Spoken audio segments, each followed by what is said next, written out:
Hey, what is up, everybody? I'm here to give you my WWE SummerSlam 2015 review. I finally get a chance to review this show. I missed the review, obviously, because I was in Pennsylvania, but I already saw this show, so I already know what happens.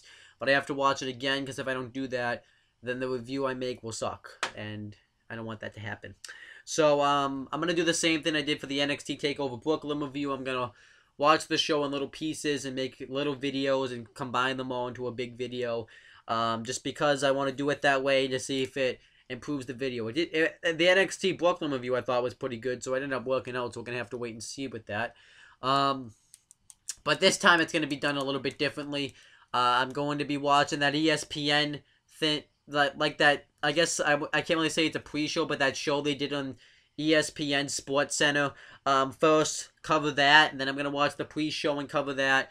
And then I'm going to watch the actual show itself, and after each match, like I did for the NXT TakeOver Brooklyn show, I want to give my thoughts and talk about it. And, yeah, that's what's going to happen here.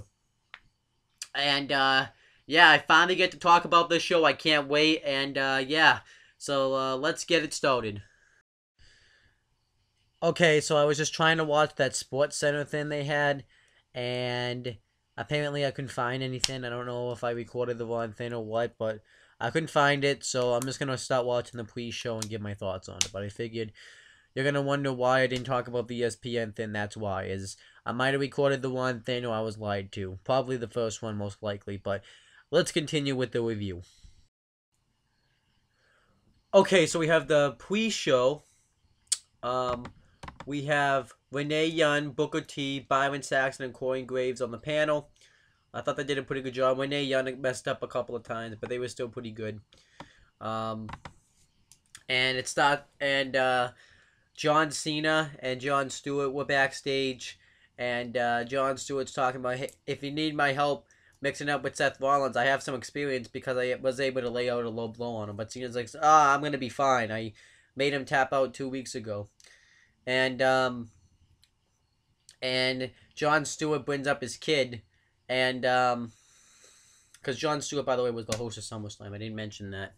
And he asks for an autograph. John Cena signs it, but he doesn't have his kid's name because, like, he already knows his name.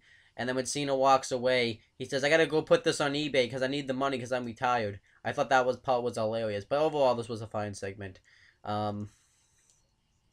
But now that I know what happens, but it was still funny and stuff like that. But when I already know what happens at the end, so you know. And then it shows WWE taking over Brooklyn.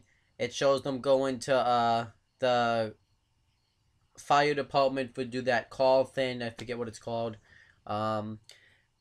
Doing that that cheerleader stuff with like with the special kids. It shows that ESPN Sports Center thing that they had that I missed. It shows John Cena appearing on some sort of TV show. I forget the name of it now. And it showed what else did it show? It showed John Cena granted his 500 wish for the Make-A-Wish Foundation, which is really awesome. I think he does a lot of good stuff for charity, and it's just great that he does stuff like that.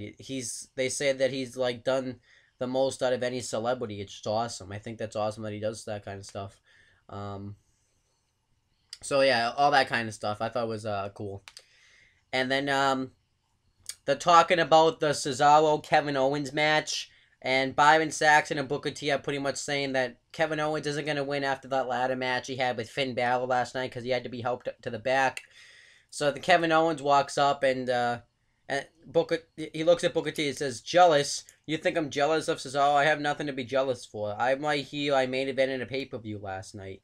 And he talks, and since Byron Saxton picked Cesaro to win, he asked where the Cesaro section is on his papers. And he says that tonight he's going to destroy Cesaro and silence the Cesaro section. And he says can you dig, and he looks right at Booker T and says, can you dig that? Then he takes Byron Saxton's kick drink that he was drinking and walks away. And he just is like Renee when he said when he walks away. I thought it was awesome. Kevin Owens is just awesome. I thought this was actually my favorite part of the pre-show. Then Sheamus gets interviewed, and he talks about how that to him the Money in the Bank contract isn't just a briefcase with the contract for the WWE World Heavyweight Championship match anytime he wants. It pretty much to him it is the WWE World Heavyweight Championship, and so he says that Randy Orton cost him the WWE World Title, so he's going to. So tonight he's gonna bro kick Randy Orton over and over and over again, and once he's out of the picture, he's gonna cash in and become the brand new WWE World Heavyweight Champion. I thought it was an okay promo. And then Stephanie McMahon gets interviewed, and she talks about what's going on with the Divas Revolution, and talks about how Divas are just women are making an impact in the world with UFC, tennis, and business and all that stuff. And she doesn't, and that was really it there. It was just pretty much to put over the Divas Revolution. I thought it was fine. And then we get the Q&A segment with Neville and Stephen Amell, and they ask how they feel what their strategy is, because Tom Phillips is hosting this thing, and they ask what their strategy is going into this match, and Neville says that they got to watch out for Ken Barrett's bowhammer, and he says that Stardust is just a strange character, and Stephen Amell says that he just has to make sure to remember there were 4 sides in the ring. I thought that was awesome. And he says that he hopes that his tag team partner backs him up.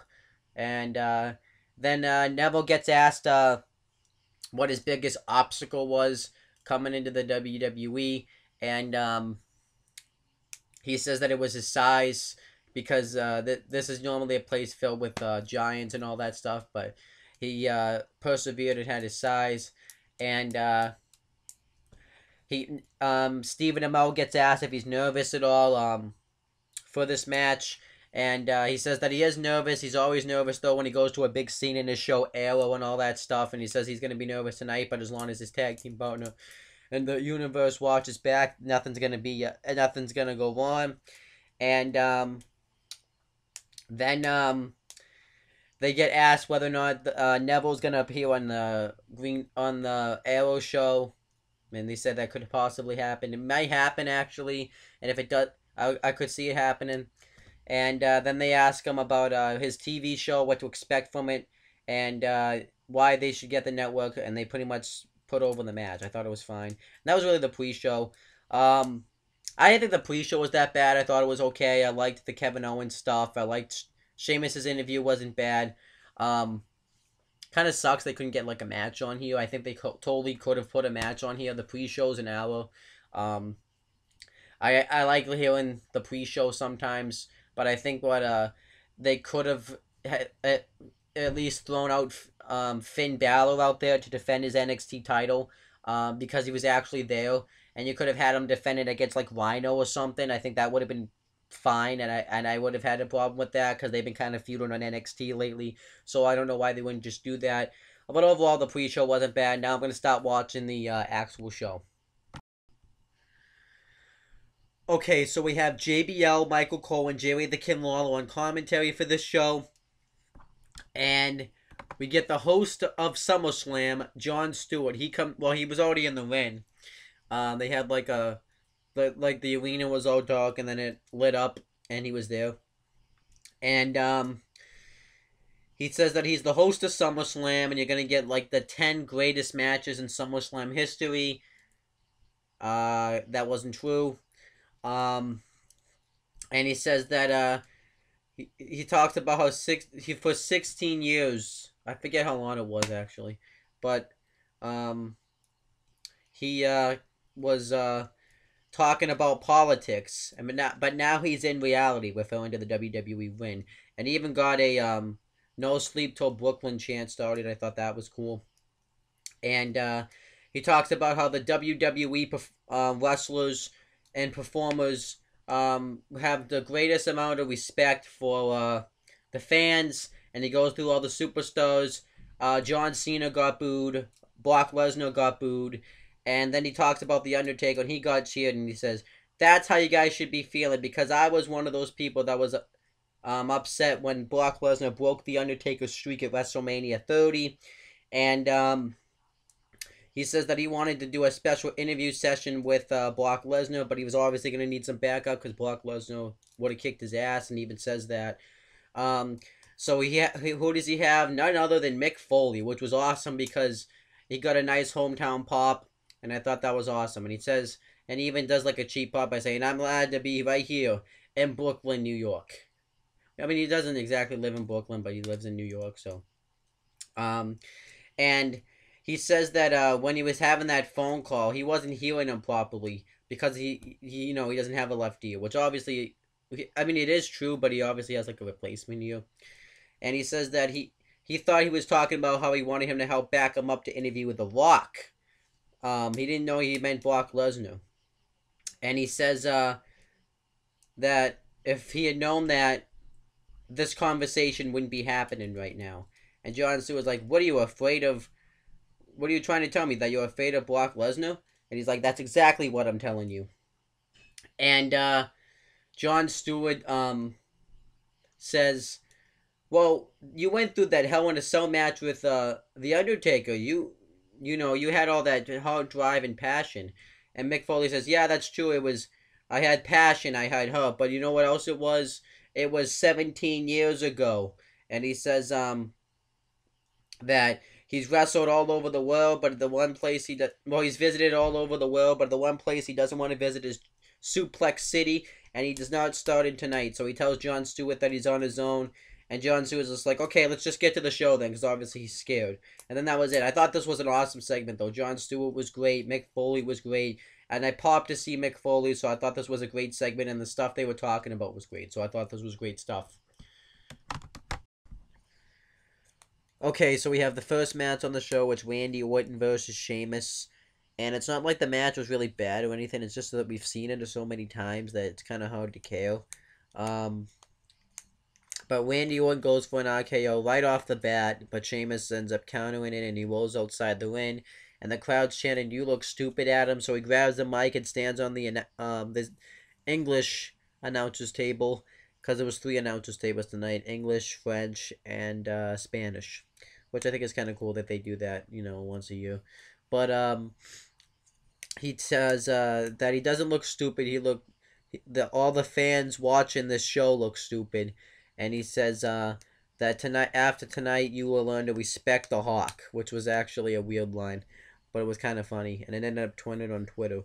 And then Randy Orton trips Sheamus on the announcer's table. He beats the crap out of him, but then Sheamus throws him into the steel post and into the barricade, and Sheamus just pretty much dominates Orton from that point. He ended up hitting 2 Irish curse backbreakers, and then Randy Orton makes his comeback. He hits his typical Orton moves. If you've seen a Randy Orton match, you know what I'm talking about. And then what else happens? So Randy Orton, I was trying to remember what he did on that. Randy Orton ended up hitting a 2-bone suplex over the top rope outside the ring. I was trying to remember what he did outside the ring, but so that was cool. And then Randy Orton's doing the 10 punches in the corner, and Sheamus counters it. He ends up throwing Orton face first into the turnbuckle, hits a power slam on him, and Orton kicks out of it. And I think when Randy Orton got hit face first into the turnbuckle, his eye got cut open a little bit, which was kind of cool, but that's what happened. And then Sheamus gets him in the Celtic Cross. Not the Celtic Cross. The Texas Cloverleaf. But then Randy Orton ends up going off on Sheamus. Sheamus tries to flip and go up on the top rope, but then Randy Orton hits a DDT off the top rope, and which was cool, and Sheamus kicked out of that. And then Sheamus starts to hit the 10 beats of the Babylon on Orton, but he sees that the crowd's starting to kind of lawn with him, so he stops. I thought that was a nice touch there. And then Sheamus goes for the springboard, the slingshot shoulder block, but Orton catches him with an RKO, but Sheamus rolls outside the ring, so Orton can't cover him. And then Orton's about to punch Sheamus, but Sheamus counters into the counter cross, but Orton kicks out of it. Then he goes for the bro kick. Orton counters, goes for the RKO. Sheamus counters that. Hits 2 bro kicks on Randy Orton for the win. And that was it there. But like I said, it was just really an average match because we've seen it so many times. But they had some good spots in the match. And Sheamus definitely needed the win here because I feel like he is going to end up winning the WWE World Heavyweight Championship when he cashes in his Money in the Bank contract. So you got to make him look strong, look like he's a strong contender for that title, and look like he can be a strong champion because you can't just bury the Money in the Bank winner. So I can understand that. I don't really want to see Sheamus as champ, but I don't really think I have much of a choice. But yeah, that's all that's happened so far.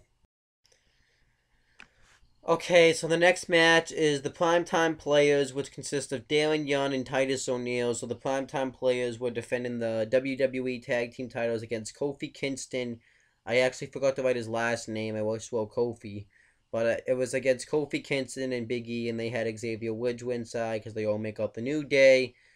And they also wrestle Los Matadores, which consists of Diego and Fernando with El Chorito, and the Lucha Dragons, which consist of Kalisto and Sin Cara. So I'm going to repeat this. The Primetime Players defended the WWE Tag Team titles against Kofi Kingston and Big E with Xavier Woods inside, Los Matadores with El Torito inside, and the Lucha Dragons. So this was a fatal 4-way match. And before the match starts, the New Day cut a promo talking about how Brooklyn is a pigsty. That's everybody's always dirty, but the New Day is nice and clean.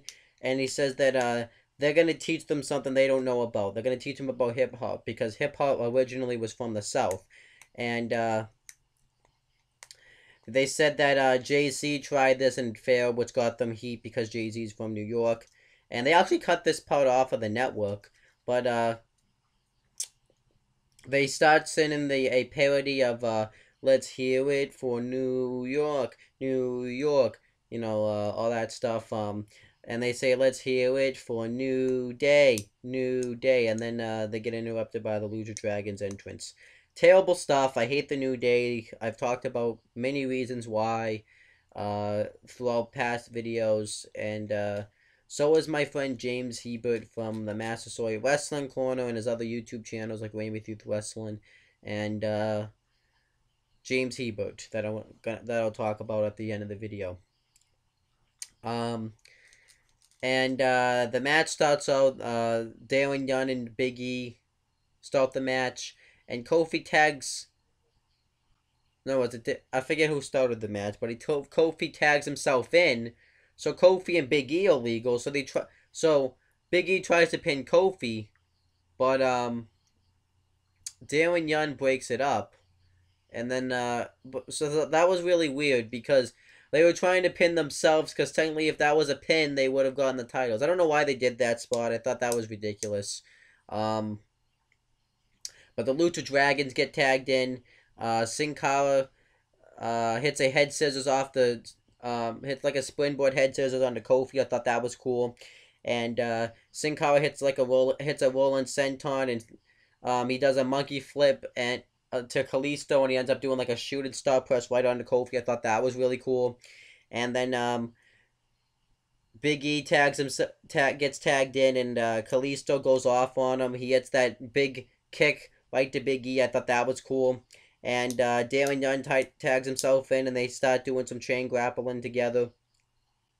And then Kofi tags himself in, and Darren Young dominates Kofi for a while, and Big E tags himself in. And Darren Young doesn't know this, so Kofi goes on the outside. Darren Young tries to attack him, and Big E hits the big splash on the apron. I thought that was really cool, and Xavier Woods even was really loud. Xavier Woods is really loud in this match, because I was originally watching this match at the hotel in Pennsylvania. And Adam was watching the same pay-per-view, but not like the same like match or anything.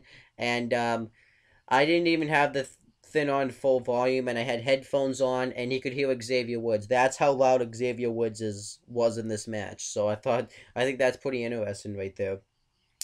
But then Daniel Young gets dominated by the Los Matadores and Kofi and Big E. Actually Kofi and Big E hit the 6 spot where they do where Big E picked him up and did a knee to the gut, and Kofi did like a soccer ball kick right to Daniel Young's head. I thought that was cool. And then Kofi tries to go off the top, but Daniel Young catches him into an atomic drop. And then Titus O'Neil gets the hot tag. He starts taking out everybody. And Fernando tags in Kofi. He hits a crossbody off the top, but Titus O'Neil kicks out of it. And what else happens? Sin Cara hits a head scissors on from Diego, and he goes to do a suicide dive, but Diego counters with a drop kick. And then Fernando tries to go off the top again, but Xavier Woods pushes him off the top. And then El Torito tries to take out Xavier Woods, but he counters and hits a face buster on the floor. And then as this is happening, Fernando hits a backstabber on Titus O'Neil, and Daniel Young comes in and hits a back suplex on the apron onto Xavier Woods. And then Big E hits a spear through the ropes on Daniel Young, trying to aim at Fernando. Then Sin Cara and Fernando are in the ring. And the Lucha Dragons try to do like a back superplex off the top rope, but Fernando ends up falling off the top rope, so he has kind of a botch there. So, and you could tell it was a botch because the Lucha Dragons were like they didn't know what to do. So they try to recover it by having Diego go up on the top rope, and they just do the same spot. And they do like the Doomsday device where the Lucha Dragons do the double back suplex, and Titus O'Neil hits the powerbomb. And as they do this, Kofi Kingston tags himself in. He ends up tagging Titus, so he's not even legal at this point. And Titus O'Neil hits the Clash of the Titus on Fernando, but Kofi kicks him in the head and pins Fernando, and Kofi and Big E, the New Day, are the new WWE Tag Team Champions. I don't know why. The New Day sucks. They're an outdated gimmick, and they're just so stereotypical. The way they were dancing in this match is just so stereotypical. Like, I don't even know anymore. It's just, I don't know why they insist on pushing the New Day. There's better tag teams out there, like the Lucha Dragons. They didn't even get in this match that much, like the Primetime Players and all other tag teams, and they're pushing the New Day out of all tag teams. I don't get it. The New Day just sucks. They dropped the ball with the New Day, pretty much. It just sucks, you know. I liked the match, but I just hated the booking of the New Day winning. And then afterwards, Neville, Stephen Amell, Jon Stewart, and his son Jon Stewart's son's backstage, and Stewart's talking about how he's looking forward to his match, but he's really looking forward to the Undertaker because he talks about how him and Undertaker go way back, and he talks about how he calls him all the time, and then the lights go dark and Undertaker walks by and the smoke goes off and everything like that, and like Jon Stewart's all scared, so he asked Stephen Amell to sign his son's shirt, but not to make it out to anybody, just like what happened with John Cena on the pre-show. I thought this was a pretty funny segment, and I just loved watching Undertaker like walk backstage like he owns the locker room. I thought that was awesome. So overall, this portion of SummerSlam was just eh. I liked the backstage segment. I liked the tag team match. I just didn't like the booking, so, you know, this was just ick. Okay, so now we have Dolph Ziggler with Lana versus Rusev with Summer Rae. This match ended up being okay. I just don't care about the storyline, so it's hard to get me into the match, obviously, for obvious reasons that I've talked about in the past on this channel. Rusev destroys Dolph Ziggler in the beginning of the match, and then Ziggler counters with a DDT. He tries to make a comeback, but then Rusev beats him up some more, and he ends up he ends up hitting a clothesline on Dolph.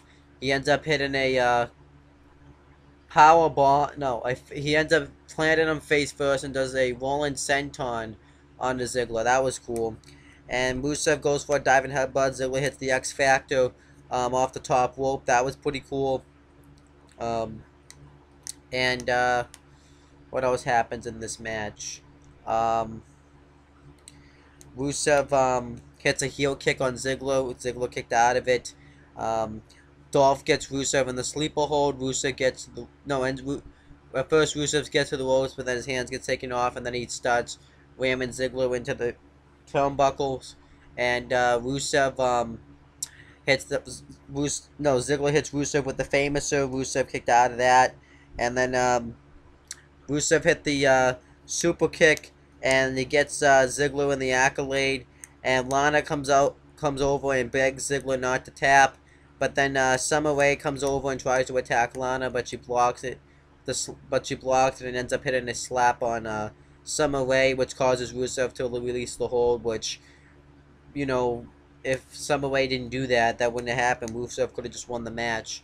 And then Rusev shows beaten up Dolph Ziggler to Lana, and Summer Rae attacks Lana from behind.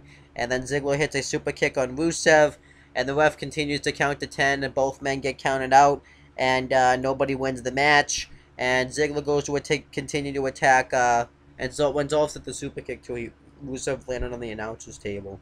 And Ziggler goes to continue to attack Rusev. Rusev clubs him in the throat, and Ziggler continues to attack Rusev, and Summer Rae starts punching Ziggler in the head, and Lana gets in there, and Lana and Summer Rae are brawling, so Ziggler and Rusev have to break them up, and Rusev and Summer Rae retreat, and then that was it.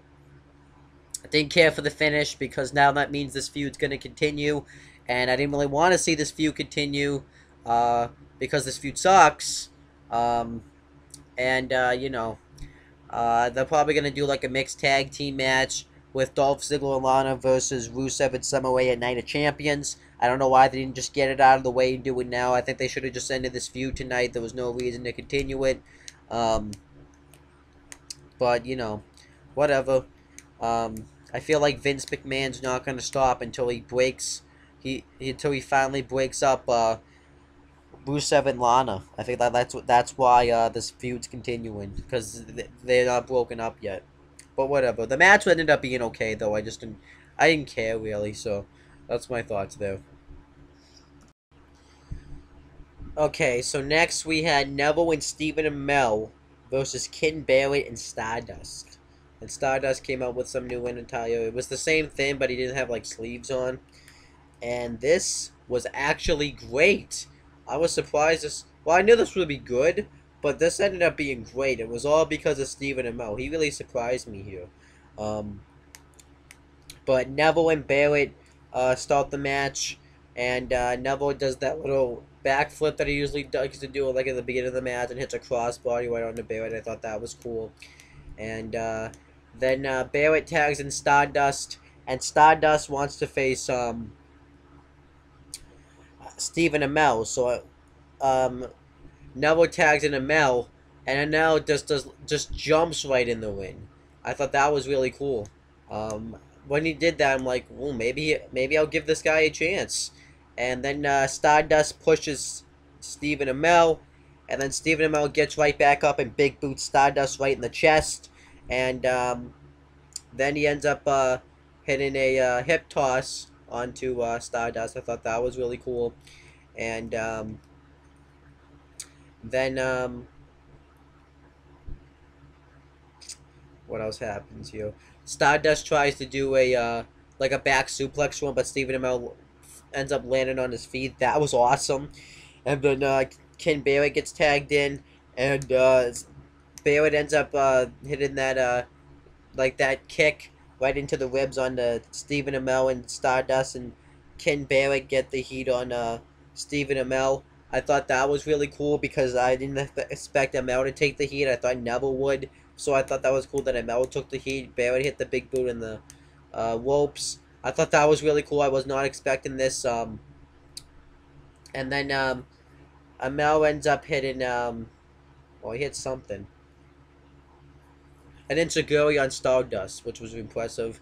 And then Neville gets the hot tag on Ken Barrett, and he starts going off on him. He ends up going off the second rope and hitting him like this, like, I don't even know what to call it, like a moonsault, like, I don't, like 450, I don't even know. But he hits that on Barrett, and then Stephen Amell goes off the top rope and takes out Amell and Barrett with a dive. That was really cool. And then Neville hits the red arrow on Barrett for the win. And Neville and Amell win the match. Sucks that Barrett had to take the pin. I'm not going to complain about it too much because this was actually great. Stephen Amell really surprised me here. I just thought like Neville would work most of the match and Stephen Amell would come in at the end and throw some punches and stuff like that. But he really ended up being great here. And he was actually pretty well built too. He wasn't like Neville is, but he had some muscle on him. So I thought that was really cool. I would like to see Stephen Amell at least do another match with the WWE. I don't want this just to be a one and done thing because I think he could really be like a good superstar in the WWE. Maybe after his show is done, or maybe like during an off season, he could come work a few matches on WWE. That would be really cool. I think that would be awesome. But overall, Stephen Amell was impressive here. Awesome stuff here. I did not think I would like this. I knew I liked this match, but I didn't think this match would be this great. And you know, Stephen Amell was awesome in this match. And I think the Neville and Stardust feud is going to continue because after this, Neville was Stardust was like staring Neville down after this. So I think that's going to continue and that's cool. And I actually forgot to mention the hype video was really good in this match. They treated this like it was like a Marvel movie comic kind of thing. I thought that was really cool. So this whole thing was just great here. Okay, so next was Ryback defending the Intercontinental Championship against Big Show and The Miz. This was okay. It wasn't like great or anything, but it was better than I thought it was going to be. It wasn't like bad, but it was okay. Ryback and Big Show just start fighting while Miz watches from outside the ring, and Big Show kicks Ryback's ass, and Miz takes a cheap shot at Ryback. And it pisses Ryback off, so he chases Miz, and Big Show tries to chokeslam Ryback and Miz, and Ryback and Miz try to do a double suplex, but Big Show suplexes both of them, and he dominates Ryback and Miz for a while, and what else happens? Big Show just dominates Ryback. Hits a spine buster on Big Show, and Miz tries to go off the top. He hits him with a power slam and a frog splash, and this Big Show ends up choke slamming Ryback on the Miz, and it's just down to Big Show and Ryback for like the rest of the match, kind of, for a while, and Ryback hits Shell Shocked on Big Show, and Miz runs in and hits a skull crushing finale on Ryback, and he keeps trying to pin both guys, but they both keep kicking out. And this pisses Ryback off, so he goes to show shock Miz, but Big Show knocks out Ryback, and he goes to pin him, but Miz breaks it up. And I forgot to mention, Big Show ended up pulling like a swanton bomb off the second rope. That was kind of cool. And then Big Show tries to choke slam Miz. Miz fights out of it, and Big Show knocks out Miz. He goes to knock out Ryback. Ryback ducks it and clotheslines him outside the ring and pins Miz and retains the Intercontinental Championship. So like I said, this was just an okay match here. It wasn't like anything special. It was just kind of there, but it was still okay. I didn't really have high hopes going into it, but I thought like it was better than I thought it was going to be, but not by much, if that makes sense. And then Jon Stewart's backstage, and he goes up to Brock Lesnar's locker room, and he knocks on the door, and Paul Heyman comes out, and he talks about how he tells him that he wants to get away with Brock Lesnar, but Paul Heyman says he's busy training for his match against Undertaker tonight, and he talks about how he wasn't happy that, and Paul Heyman says that when the last time that Undertaker, your guy, faced Brock Lesnar, he beat his streak. He conquered the streak. And Jon Stewart says, well, yeah, that may have happened, but you know who wasn't happy about that? Wrestling fans. Wrestling fans. They were expected, and he said that that they kept you just kept rubbing salt on the wound over and over again. Every time they talk about it, and I'm a wrestling fan, and I wasn't happy about it. And he says that this was just like fans expecting to open up Christmas presents on Christmas morning, and then all they got was coal. And he's like, and he asked Paul Heyman what he has to say about that. And then he starts in the Glory song, and he says, it's too bad we couldn't get David Letterman to host SummerSlam. And Paul Heyman goes back in the locker room, and Jon Stewart's too afraid to go in there because Brock Lesnar's in there. But this was a great segment. Jon Stewart was great, and Paul Heyman was great. And the IC title match was just okay. So I thought this was okay stuff, I guess. Okay, so next we have Bray Wyatt and Luke Harper versus Dean Ambrose and Roman Reigns in the family versus family match. In this match, when the Bray Wyatt and Harper made their entrance, Bray Wyatt was wearing horns during his entrance. I thought that was kind of cool. And Ambrose is kicking Luke Harper's ass. So Bray Wyatt comes in the ring, Roman Reigns comes in the ring, and then all hell starts to break loose. Everybody starts brawling with each other. And Ambrose dives on Harper. And then Bray Wyatt bounces Reigns' head off the steel steps. And then Dean Ambrose comes over and bounces Bray Wyatt's head off the French announcer's table. And then Harper goes to powerbomb Ambrose through the announcer's table. But then Reigns comes in off the steel steps and attacks Harper. And then he throws Wyatt over the timekeeper's area. And then Ambrose runs across the announcer's tables and takes out Wyatt into the timekeeper's area. And then Ambrose hits that drop kick in the corner. Then Reigns goes off the top and hits a clothesline. And then Ambrose hits the elbow drop, the stand-up elbow drop off the top. And then behind the referee's back, Wyatt attacks Ambrose. And then Reigns starts attacking Wyatt. But then Bray Wyatt hits a stand-up walk, well, like a modified Uranagi into the apron. And then Harper hits a suicide dive into Reigns and a super kick on him. And then Ambrose tries to dive on both Wyatt and Harper, but they push him off. And then Ambrose tries to do that rebound clothesline outside the ring, but then Harper counters into a big boot, and then Wyatt does a senton on the floor. And right now, and then it's pretty much just down to Wyatt and Harper versus Ambrose in like a 2-on-1 handicap match because Reigns is laid out on the floor. And Wyatt hits that stand-up suplex on Ambrose, and then Harper ends up taking off Ambrose's shirt, so he's wrestling shirtless. And then Bray Wyatt suplexes Ambrose through the middle rope outside the ring on the floor. I thought that was a nice spot. And then pretty much from that point on, Wyatt and Harper just dominate Ambrose. And Ambrose keeps trying to make a tag, but there's nobody there for him to tag. And eventually the crowd chanted that Roman's sleeping because he's selling his injury. And then eventually Roman Reigns gets the hot tag of Luke Harper, and he starts going off on him. And then he ends up going off somewhat on Wyatt too. And then what else happens?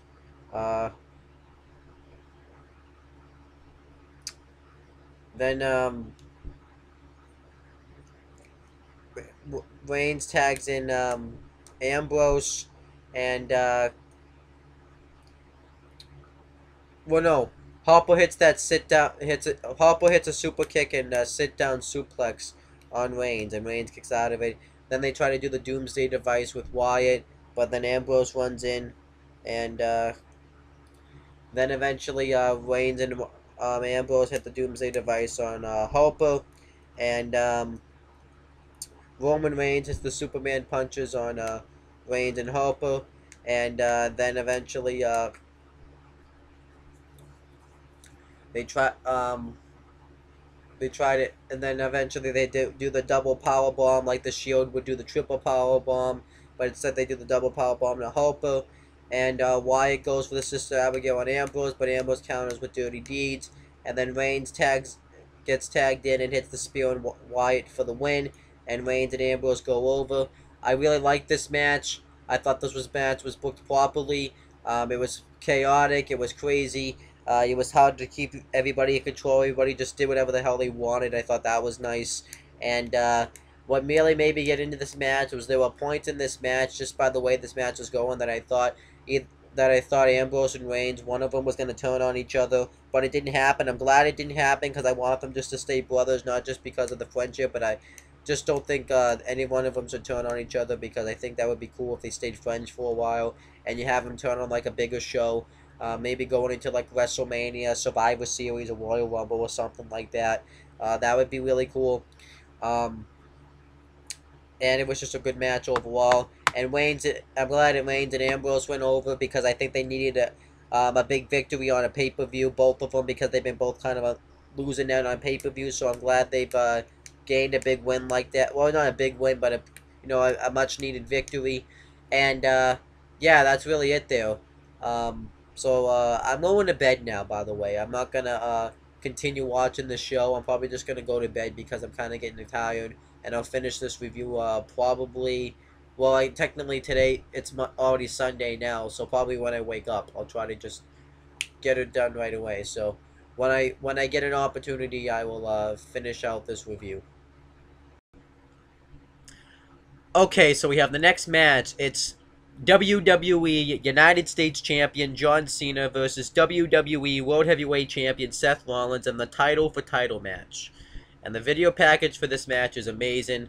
I don't really need to talk about it. And Seth Rollins' attire, epic, awesome. He comes out and he normally has like the black pants, but this time he came out, he was all white. Doesn't sound right the way I said it, but what I'm trying to say is his attire was all like white. He was wearing, it's the same attire except it was white, but it just looked epic. It looked awesome. And this match was great. It started out with chain grapples.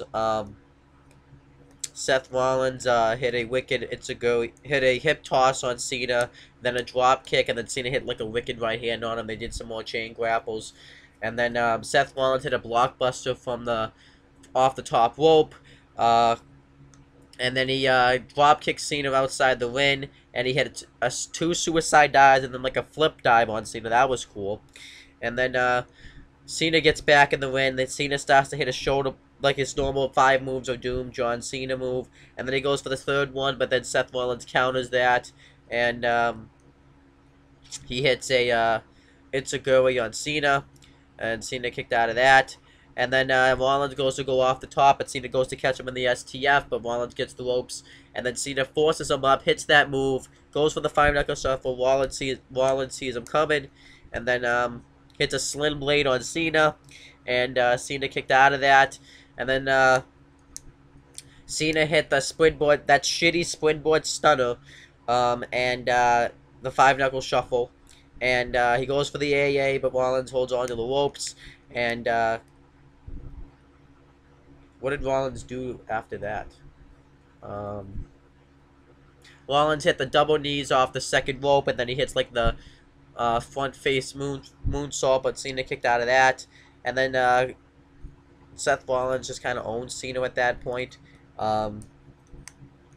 He ended up punching Cena, getting Cena in the tree roll position, and then he did like a double knees to the chest off the top rope. That was cool. And what really made this match too is Cena kept trying to protect his face because of that broken nose a few weeks ago, so that was really cool. Then Cena starts to make a comeback. And then Rollins starts to talk shit to Cena because he kicked out of that. And then Cena hits the AA on Rollins. Rollins kicks out. And then Rollins tries to go off the top rope, and then Cena catches him and hits the face buster on Rollins, and Rollins kicked out of that. Then Cena got Rollins in the STF, and Rollins quickly got to the ropes. And then Cena goes for the AA off the second rope, but then Rollins hits the turnbuckle powerbomb on Cena, and then he hits a frog splash on Cena, and Cena doesn't just kick out of that. He no-sells it by reversing it into, like, about to hit the AA, which I thought was stupid. But I still like the frog splash. And then Rollins lands on his feet, and Cena goes for a crossbody. Rollins catches Cena, and Rollins hits the AA on Cena, and Cena kicks out. I thought that was awesome. That was really impressive by Seth Rollins. And then what happens after that? So then Cena gets Rollins in the figure 4 leg lock, and then Rollins ends up turning it around, and then Cena hits the leg drop on Rollins. Rollins kicked out of that, and then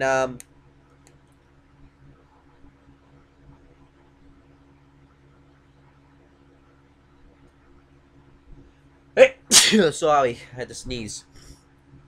Then Rollins goes for the Phoenix Splash, and Cena moves out of the way, and Cena goes for the AA, but before he hits it, Rollins accidentally kicks the referee, and Cena hits the AA and goes for the cover, but the referee isn't there to make the count, so Cena tries to wake up the official, and then Rollins knees Cena again in the nose. I thought that was pretty cool, like the same way he broke Cena's nose. I thought that was pretty cool. And then Jon Stewart comes out with a steel chair, like he's gonna help Cena. But then, when Cena gets to her feet, he hits Cena in the ribs with the chair, and Rollins hits the pedigree on Cena, covers him, gets the win, and Seth Rollins walks out with both the WWE World Heavyweight Championship and the United States Championship. I thought that finish was lame. It was a surprise. I didn't expect it, but it was just lame.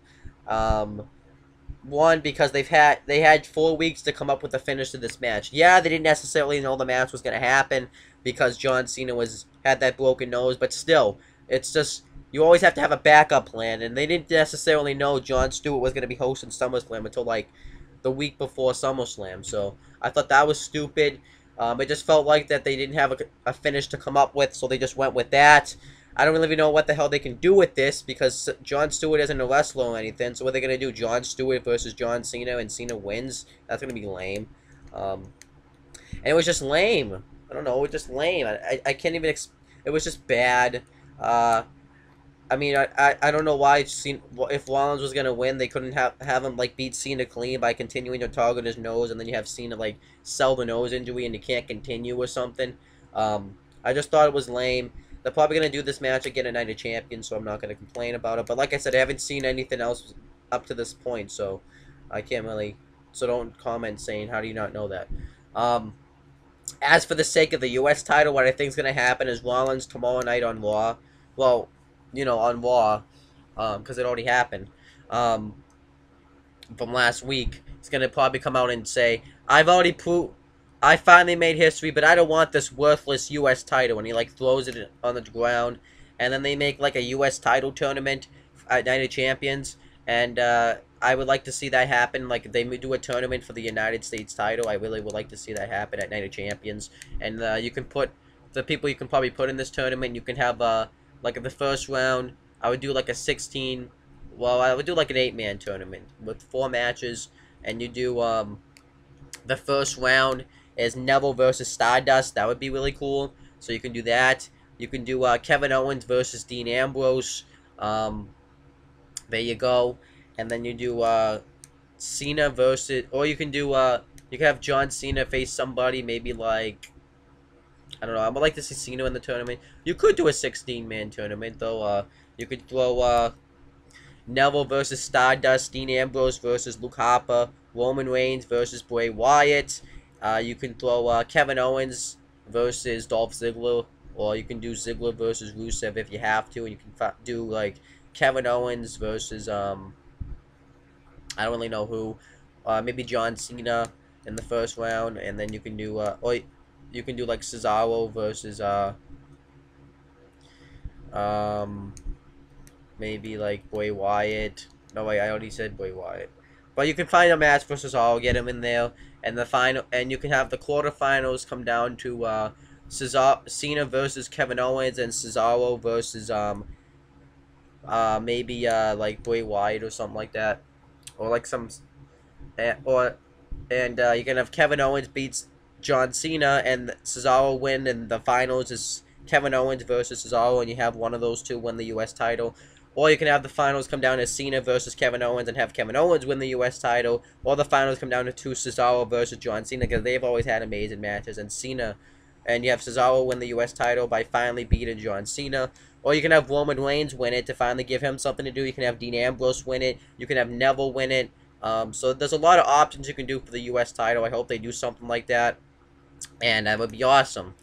As for this match, it was a great match. Rollins pulled out some good, nice moves in this match. But it was ruined by the finish. The finish made no sense. So it kind of ruined the match there. Because you could say, well, that's just the finish. But, you know, if there's a movie, sometimes the ending can hurt the movie. You know what I'm saying? So, or like like the beginning and the middle of the movie can be good, but if the ending shit, that can ruin the whole movie. So that's the same thing when it comes to wrestling matches. It's about beginning, middle, and ending. And if the ending sucks, that can ruin the whole match. So I personally didn't like the finish, so that kind of ruined the match for me.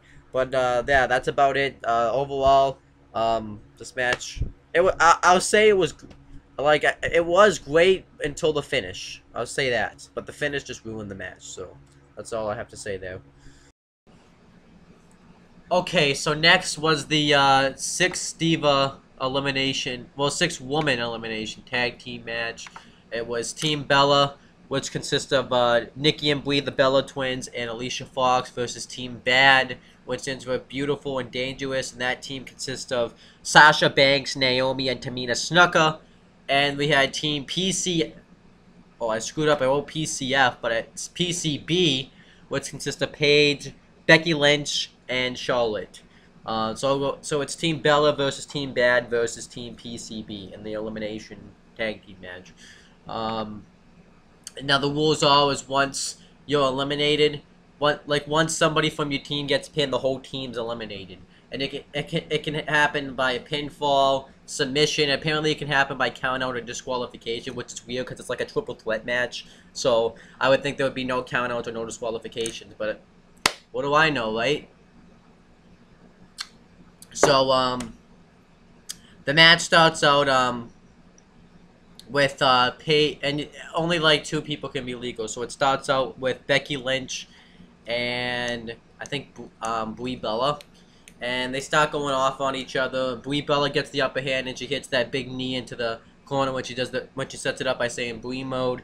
And Tamina Snuka tags herself in, super kicks Brie, and Team Bad just dominates Becky Lynch the rest of the match. They hit some nice double team moves, like one when Sasha Banks was holding her leg, and Naomi jumped on her and did like the splash. I thought that was cool.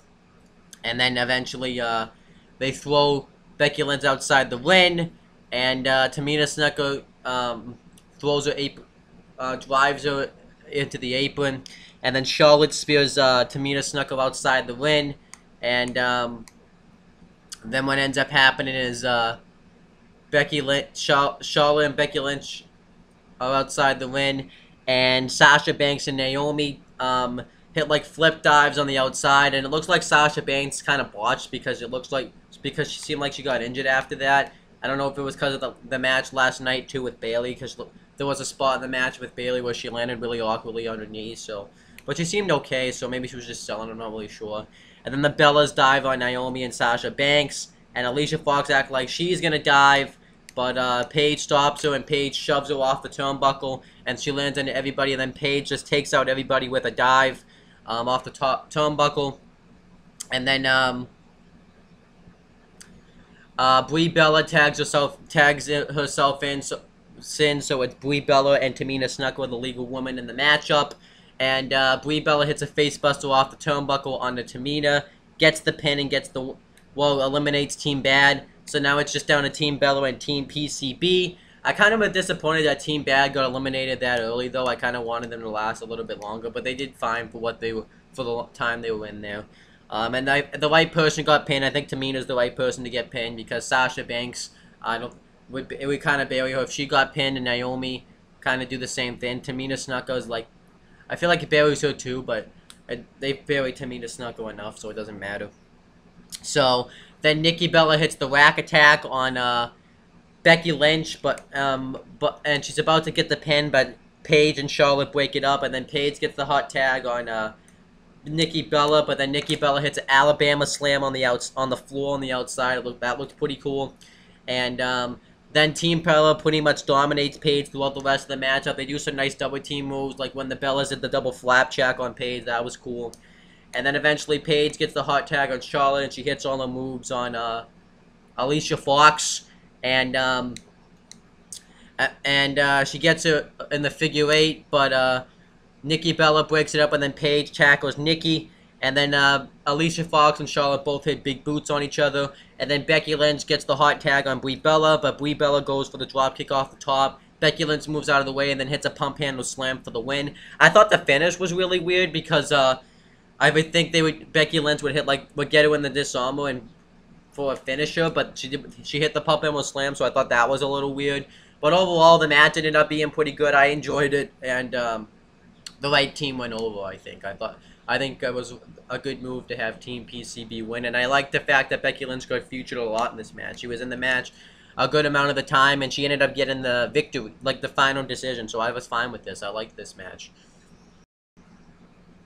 Okay, so next was Cesaro versus Kevin Owens. This match was amazing. It starts right off. They both start brawling with each other, and then Kevin Owens throws Cesaro outside the ring. He dives on him on the outside, hits like a flip dive on him, and then he looks right at Michael Cole and says, "You watching, Cole?" And that distracts him. Cesaro hits a flip dive himself, and then he hits a crossbody in the ring, and Kevin Owens kicks out of it, and then he hits the double stomp to the gut in the ring. Kevin Owens kicked out of that, and then Kevin Owens rolls outside the ring, and Cesaro tries to do like the uppercut, but Kevin Owens throws him into the barricade, and Kevin Owens hits the cannonball outside the ring into the barricade. I thought that looked really sick. And then Kevin Owens dominates the match for a while. He ends up hitting 2 sentons. He hits 1 regular, and then he hits 1 right to Cesaro's back. That was cool. And then he hits he picks him up like in a torture acquisition, Cesaro up like in a torture acquisition, and then he drops him and hits like a neck breaker on him. That was cool. And then he hits a spinning leg drop right into the back of Cesaro's head. That was awesome. And then Cesaro just won't stay down, so Kevin Owens keeps talking crap to him, tells him to stay down, and he slaps Cesaro in the face when he doesn't stay down, and that fires up Cesaro when he starts going off on Kevin Owens. He picks him up and drops him. I thought that was cool. It was really impressive because he's like, because Kevin Owens is so big. And then eventually he tries to do like his corner uppercuts, but then he goes for one in one of the corners, but Kevin Owens counters with a wicked super kick, and Cesaro kicked out of it. That was awesome. And Kevin Owens goes for the moonsault. Cesaro moves out of the way, and he hits a springboard uppercut on Kevin Owens, and Kevin Owens kicks out of it. And Cesaro keeps trying to go for the neutralizer, but then Kevin Owens counters into a big back body drop. And then Cesaro ends up hitting the big swing on Kevin Owens, and he gets him in the sharpshooter, and Kevin Owens gets to the rope, so Owens rolls outside the ring, and then Cesaro hits an uppercut right into the barricade, and then he ends up going for the neutralizer again, but Kevin Owens counters it, and Kevin Owens goes on the top, and Cesaro hits a gut-wrench suplex off the top rope. I forgot about that spot, and Kevin Owens had kicked out of that, and then Kevin Owens gets on the top rope. Cesaro keeps punching away at him, and he tries to do something on there, but Kevin Owens keeps fighting out of it. Cesaro hits a drop kick, and Kevin Owens counters what Cesaro was going to do, and he ends up throwing Cesaro, and he lands and his balls lands right on the ropes, and then Kevin Owens hits a reverse superplex right onto Cesaro, and then he hits the pump-up powerbomb for the win, and that was the end of the match. Kevin Owens won. I'm fine with Kevin Owens winning because Kevin Owens has had a lot of big losses lately, so he really needed a big win, and this was a perfect opportunity to get that. But this match was amazing, and really good stuff. Just awesome. I really liked the feud too going into it. It was really cool. So good stuff here. All right, so now we have the main event, the rematch that is too big for WrestleMania. Brock Lesnar with Paul Heyman in his corner versus The Undertaker. Now, this was an amazing main event. I thought this was the match of the night by far. Everyone has different opinions, but I think this was my favorite match of the night. So, Undertaker comes out, and he's doing his whole entrance, and right when he gets in the ring, Brock Lesnar just attacks him before he even takes his hat or his coat off. I thought that was great. I think that made sense because these guys hate each other. So I think that the match should have broken down into chaos before you even start. Because Brock Lesnar wants to get his hands on this guy because he cost him a chance at the WWE World Heavyweight Championship. And he's blowed him and laid him out 2 times. So I think that made sense. And he's just beating the crap out of Taker. Undertaker fights back. He hits a big boot and a clotheslines him outside the ring. And then Brock Lesnar gets in the ring, and then the match finally gets underway. Brock Lesnar just goes right after him, starts nailing Undertaker with shots to the ribs, and they're just brawling it with each other. I thought that was great. Undertaker goes for old school. Brock counters it into an F. Again, lifts him up like he's going to hit him with the F5, but Undertaker counters it and hits a big boot and just starts punching away at Brock. And then Brock Lesnar hits a belly-to-back suplex, and he just starts hitting. He starts hitting 2 German suplexes on the Undertaker, and then Brock goes for a 3rd German suplex, and Undertaker charges Brock's head into the 2nd turnbuckle, which busts Brock Lesnar open. And then Undertaker clotheslines Brock outside the ring. He charges him twice into the barricade and then into the ring apron. And then Undertaker hits the leg drop in the apron. And you could tell Undertaker was getting a little bit winded in this match. I don't know if it was because of age or he was selling the fact that Brock Lesnar injured his ribs. I'm not really sure. But then Undertaker goes for the chokeslam on Lesnar. Brock Lesnar counters into a German suplex, and he just starts destroying Undertaker with German suplex after German suplex. And then Brock has Undertaker outside the ring. He starts taking apart the French announcer's table, and Undertaker hits a wicked elbow right to Brock, and he goes for the last ride through the announcer's table. Brock counters it into an F5 through the announcer's table. At this point, Brock Lesnar is just gushing blood now, probably from that elbow shot. And Brock Lesnar tries to get Undertaker counted out, but Undertaker just beats the count before the referee gets to 10. And then Brock Lesnar tells the Undertaker, "I'm gonna kill you, bitch."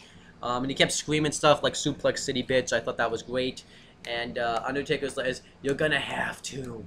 And Undertaker hits a choke slam on Lesnar, and the way Lesnar sold it, I thought was great. He gets to his feet but then he falls down. I thought that was great. And then Undertaker hits a tombstone on Lesnar, covers him. Lesnar kicks out of it, and then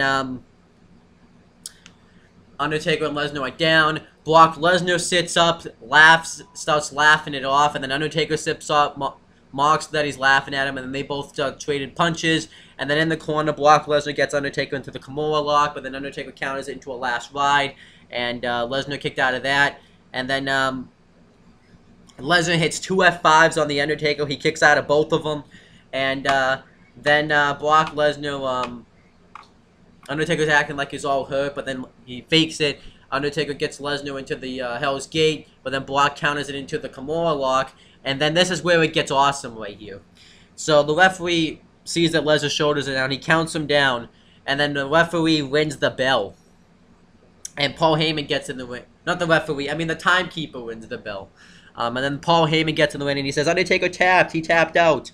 But the referee's like, "No." He thinks he was talking about his shoulders. Like, "What are you doing? I call for the bell." So then behind the referee's back, Undertaker low blows Lesnar, gets him in the Hell's Gate, and Brock Lesnar isn't going to tap out. He doesn't want to tap. But Lesnar realizes he's going to go out. So for one act of defiance, he flips off the Undertaker like this. And Brock Lesnar passes out and Undertaker wins.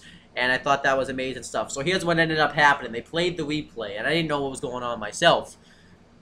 What ended up happening was when Brock Lesnar had Undertaker in the Kimura lock, Undertaker tapped out, and the timekeeper saw it.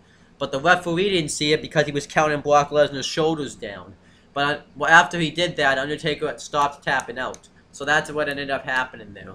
I thought that was an amazing finish. It was an unexpected finish. I thought I had a couple of different theories what was going to happen. I thought Kane was going to return and help Undertaker win. I thought Sting was going to come out and screw over the Undertaker. Or maybe Brock Lesnar would be kicking Undertaker's ass, and Sting would come out and help the Undertaker, and Undertaker would win, and then they could build up the WrestleMania match between Sting and Undertaker because Sting said that he needed him to win. Or like Brock Lesnar's same thing. Brock Lesnar's kicking his ass, and Kane returns as the monster and helps Undertaker win. But I like this finish, actually, because it was unexpected, and I liked it. It was great, and I thought it was awesome. And they have to do a rematch now, I think, because this controversial finish is just kind of telling us they need to do a rematch. I think they should just do this again at WrestleMania 32, this time with like a stipulation, maybe last man standing, something like that. I think that would be great. I think Undertaker is going to end up turning heel, though. I mean, I think he pretty much is a heel. Everyone was talking about it was heel. I didn't really think so. I just thought it was like a new Undertaker. But the way he won the match by tapping out, and then he taps out, and then he low-blowed Lesnar behind the referee's back, I think Undertaker turned heel, which is kind of weird that he turned heel because Brock Lesnar broke the streak. So you would think that Lesnar would be the heel and Taker would be the face. But I was fine with this. Overall, amazing main event. I thought this was awesome stuff. So overall, my thoughts on SummerSlam as a show as a whole. I thought the pre-show was okay. It wasn't bad to watch. And then seeing Mick Foley on this show was a big surprise in the opening. I thought Jon Stewart did pretty good all night. He was funny. Randy Orton versus Sheamus was just an average match because we've seen it so many times. The booking was right by having Sheamus go over, though. The tag team title match was pretty good, actually, until the New Day won the tag team titles. That sucked. Dolph Ziggler versus Rusev was pretty good. I just don't care about the storyline, and it sucks that that's going to continue. The celebrity tag team match I thought was actually pretty good. Stephen Amell surprised me. The IC title match was just okay at best. The family versus family match was awesome. I really enjoyed that match. The title for title match was good, just the finish sucked. The Divas match was pretty good. I enjoyed that. Kevin Owens versus Cesaro was good, and the main event was awesome. Well, actually, Kevin Owens versus Cesaro was actually awesome. I should say that. But there was just a lot of misbooking opportunities, a lot of big misbooking finishes. So that kind of hurt the show. And the fact that it's 4 hours, I didn't watch. So I can't imagine, but I didn't watch. Well, actually 5 hours since it was a pre-show. But I didn't watch all 5 hours all at once. Since I was in Pennsylvania, I watched I watched a segment of it, then I took a break, and then I watched a segment of it. I did the same thing now. So overall, that probably might have hurt the show for some people. But then again, the matches that were on the show, I ended up getting the time they deserved. I thought they got a good amount of time. But there was a lot of misbooking opportunities. Jon Stewart doing what he did to Cena made no fucking sense. But the main event between Undertaker and Lesnar, I liked that finish there. I liked Cesaro versus Kevin Owens. That was good. The last hour I thought was actually really good at SummerSlam with the Divas match, Kevin Owens versus Cesaro, Undertaker, Brock. I can't lie, Cena and Seth Rollins' attire was epic. Cena and Rollins did have a good match up until the finish.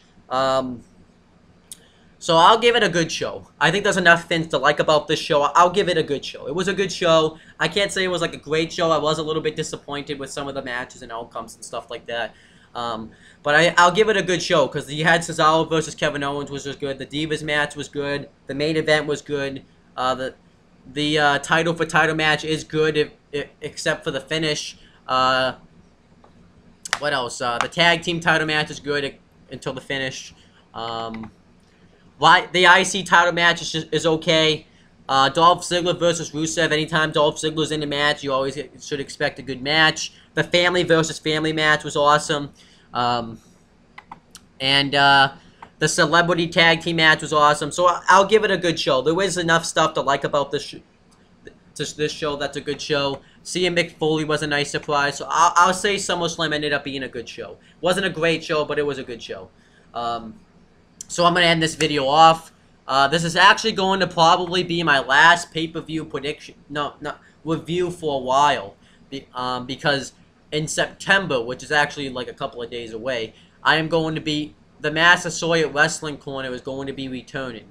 We don't really know when in September yet. It's going to be some point. I'm not really sure yet. But the Massasoit Wrestling Corner will be back in September. If you don't know what that is, go on the playlist right here. It's when me and a bunch of my friends like James Hebert, who has other YouTube channels, Wayne Tooth Wrestling, and James Hebert, which you can check out. And the Massasoit Wrestling Corner is going to return. It's when we talk about pretty much what I do now, except, you know, we talk about wrestling, we talk about WWE and all that other stuff. And that should be a lot of fun. We're only going to do it once a week this time because last time my friend got too caught up in it and almost failed his classes, so we're going to try to only do it once a week. But that should be a lot of fun. So this is going to be the last pay-per-view review. I don't know how long, probably for a while, so but I can't wait to start the Massasoit Wrestling Corner back up. That's going to be pretty cool because I liked it last year. So that's going to be the last one. So check out the Massasoit Wrestling Corner Season 1. There's a lot. It's a lot really fun. Me, James, my friend Ori, Draven, and a bunch of other people. We've had special guests and stuff like that come on the show, so that's really cool. And you can check out Owen the Talkinator right here. And that's pretty much it, guys. You can click down below, subscribe. See you later.